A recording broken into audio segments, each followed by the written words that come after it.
என்ற கிராமத்தில் அன்பு என்று ஒரு சிறுவன் வாழ்ந்து வந்தான். அவன் அம்மா பெயர் மலர், அவனின் அப்பா பெயர் அன்பழகன். இந்த மூன்று பேரும் சந்தோஷமாக வாழ்ந்து வந்தார்கள். ஆனால் அந்த சிறுவனுக்கு ஒரு பழக்கம் இருந்தது. அவன் தான் மட்டும்தான் உயரணும், தான் மட்டும்தான் முன்னேறணும் என்று பார்ப்பான். ஒரு நாள் அங்கு அந்த விருதுநகர் கிராமத்திற்கு ஒரு ரன்னிங் ரேஸ் சாம்பியன் வந்தார். அந்த சாம்பியனுக்கு அந்த காலத்துலலாம் மந்திரி ராஜாலாம் இருப்பாங்கல்ல, அப்போ அந்த காலத்துல இருந்தாங்க. அப்போ மந்திரி என்ன பண்ணாங்கன்னா ரன்னிங் ரேஸ் சாம்பியனுக்கு ஒரு போட்டி வைக்கணும்னு சொல்லியிருந்தாரு. அப்போ அந்த அன்பு அவங்க அம்மா அவங்க அப்பா 3 பேருமே பார்த்துட்டு இருந்தாங்க. ரொம்ப ஜாலியாக பார்த்துட்டு இருந்தாங்க. அப்புறம் போட்டி ஆரம்பிச்சிருச்சு. போட்டியில் ஒரு வின் ஆயிட்டாரு.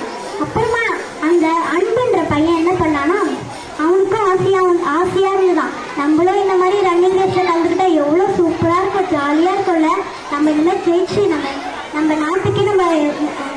நாட்டுக்கே நம்ம உயிரவால அப்படின்னு நினைச்சாங்க. அப்புறம் கொஞ்ச நாள் கழிச்சு ராஜா சொன்னாருல்ல, நானும் உனக்கு ஒரு போட்டி வைக்கிறேன்னு, அந்த போட்டியை வச்சாங்க.